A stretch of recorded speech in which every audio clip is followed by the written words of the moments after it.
अस्सलाम वालेकुम रहमतुल्लाहि व बरकातुहू। I hope all of you are doing well. 7th class आज जो है मैं आपको आपके वोकेशन पैक जो है समर टास्क जो है उसके बारे में गाइड करूँगी। सबसे पहले हर बच्चे ने यहाँ पे अपना नेम राइट करना है, कंप्लीट नेम राइट करेंगे अपने फादर नेम के साथ, क्लास राइट करनी है और आपका सेक्शन तो एक ही है तो आपने वो राइट कर देना, ठीक है।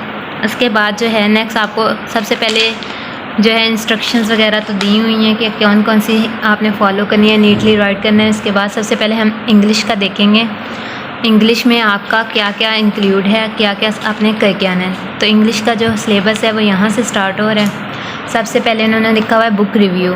बुक रिव्यू में इन्होंने कहा कोई भी एक नावल या स्टोरी, आप नावल पढ़ना है आपने, ठीक है। उसके बारे में बाद में आपने इसमें इस चार्ट को फिल करना है कि जो बुक रिव्यूड बाय है किसकी, कौन जो आपने बुक पढ़ी है यानी नावल पढ़ा है उसका रिव्यू किसने दिया है, टाइटल क्या है उस बुक का, आथर कौन है, ठीक है। जिस तरह हमने 5 क्लास में एक चैप्टर पढ़ा था रॉबिन्सन क्रूसो वाला, या कोई भी हम स्टोरी पढ़ते हैं तो हम बताते हैं ना इसका ये मेन कैरेक्टर था, उस स्टोरी को हम अपने वर्ड्स में लिखते हैं। तो वो सारा आपने कोई भी एक स्टोरी पढ़नी है अच्छे से, उसके बाद आपने उसको अपने वर्ड्स में लिखना है सिंपली, उसका रिव्यू पूरा लिखना है कि कौन आथर है उसका, और उसमें से कोई 3 एडजेक्टिव ढूंढ के लिखना है जो जहाँ पे पूछा हुआ है वो सारा आपने राइट करके लेके आना है। स्टोरी में से फेवरेट आपका करैक्टर कौन सा था और स्टोरी जो है एंड कैसे हुई, इस पेज में आपने ये लिख के आना है।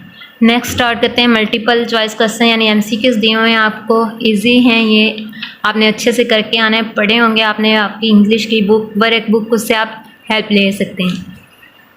यहाँ तक जो हैं आपके वो हैं MCQs हैं। नेक्स्ट देखें यूनिट 1 लिखा हुआ है read unit 1, revise the questions and answer from the exercise, answer any 4 questions in the given space. यानी आपके चैप्टर 1 में से जो उन्होंने एक्सरसाइज के क्वेश्चन दिए उनमें से कोई 4 क्वेश्चंस आपने और उनके आंसर्स आपने इस पेज पे राइट करके आने हैं। इसी तरह नेक्स्ट जो दिया हुआ है उन्होंने ग्लोसरी दी हुई है आपने, यानी ग्लोसरी यूनिट 1 की जो है उसमें से यहाँ पे 4 वर्ड्स के जो मीनिंग भी लिख के आने और उनके सेंटेंसेस भी बना के आने, मीनिंग्स यानी इंग्लिश मीनिंग राइट करने हैं यहाँ पे। इसी तरह यूनिट 2 है, यूनिट 2 को भी आपने रीड करना है, उसमें से कोई भी 4 क्वेश्चंस जो हैं एक्सरसाइज के वो आपने इस पेज पे राइट करने हैं।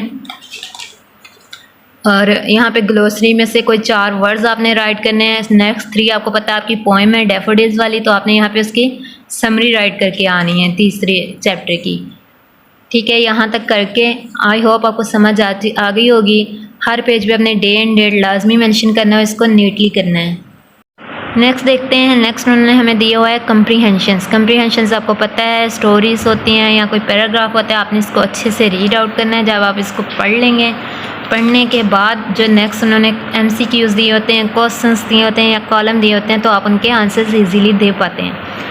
तो MCQs कम्प्रीहेंशन पढ़ने के बाद ये आप MCQs करेंगे, क्वेश्चंस दिए हुए हैं वो करेंगे, ठीक है। इसी तरह कम्प्रीहेंशन 1 है और यहाँ पे फिर कम्प्रीहेंशन 2 है, 2 कम्प्रीहेंशंस दिए हैं आपने, दोनों इसको पढ़ना है उनकी एक्सरसाइज को, इसके पढ़ने के बाद आपने हल करना है। इसके बाद यहाँ पे ग्रामर का दिया हुआ है, ये भी आपने सारा पढ़ा हुआ है, agreement of pronoun with its antecedents, model auxiliary words, ये सारे आपने किए हुए हैं। इनको आपने यहीं पे सॉल्व करना है, हर पेज पे अपने डे एंड डेट मेंशन करते जाना है जब इसको सॉल्व करते जाएंगे। जैसे यहाँ पे टेंसेस का आ गया कि पास्ट कंटिन्यूस को हम पास्ट कंटिन्यूस और फ्यूचर कंटिन्यूस जो यूज़ करते हुए आपने फिल इन द ब्लैंक्स जो है इनको फिल करना है। यहाँ तक आपका टेंसेस का ही होगा। तो यहाँ तक करने के बाद नेक्स्ट देखें क्रिएटिव राइटिंग, यानी कोई ऐसे होगा या कोई टॉपिक होगा जिसके ऊपर आपने लिखना है। जैसे इन्होंने पूछा how can student show leadership at school, कि स्टूडेंट स्कूल में लीडरशिप कैसे दिखा सकते हैं, यानी कैसे एक दूसरे को गाइड कर सकते हैं, एक दूसरे की हेल्प कैसे कर सकते हैं। लीडरशिप का मतलब होता है क़यादत करना, यानी क्लास में कैसे लीडरशिप को लेके चल सकते हैं। तो ये इसमें आपने सबसे पहले टॉपिक सेंटेंस लिखना है, यानी नाम लिखना है, डिटेल्स लिखनी है, उसके बाद लास्ट पे आपने कंक्लूजन लिखनी है इसकी अपने वर्ड्स में। यहाँ पे उन्होंने पूछा how can student show leadership at school 150 to 200 word, यानी ये कैसे आपने राइट करना है कि कैसे जो है स्टूडेंट स्कूल में लीडरशिप दिखा सकते हैं। ये आपने यहाँ पे राइट करके आना है। उन्होंने हमें दिया हुआ है आर्गुमेंटेटिव पैराग्राफ राइटिंग, यानी आर्गूमेंट्स जैसे होता है वैसे, यानी एक बंदा अगर उसके हक में बात कर रहा है दूसरा उसके खिलाफ करेगा किसी भी टॉपिक पे। तो उन्होंने दिया helping others make you a leader और नॉट, यानी दूसरों की मदद करने से आप लीडर बन सकते हैं या नहीं। तो फॉर में आपने वो पॉइंट्स लिखने हैं जो इस बात को सपोर्ट करेंगे कि आगे दूसरों की मदद करने से आप लीडर बन सकते हो, और अगेंस्ट में आपने वो पॉइंट्स लिखने हैं जो इस बात को एक्सप्लेन करें कि दूसरों की हेल्प करने के बाद आप जो है अच्छे लीडर नहीं बन सकते। और यहाँ पे helping others make you a leader not, यहाँ पे सिंपल आपने ये नहीं देखना कि इसके हक़ में बात है या इसके मुखालिफ है। सिंपल आपने एक ऐसे राइट करना है 200 से 250 वर्ड्स का जो ये एक्सप्लेन करता हो कि दूसरों की मदद करने से आप लीडर बन सकते हैं या नहीं बन सकते। यहीं तक आपका जो है इंग्लिश का टास्क है, इसको आप अच्छे से करके आइएगा। आई होप आपको समझ आ गई होगी सबको। थैंक यू, अल्लाह हाफिज़, टेक केयर।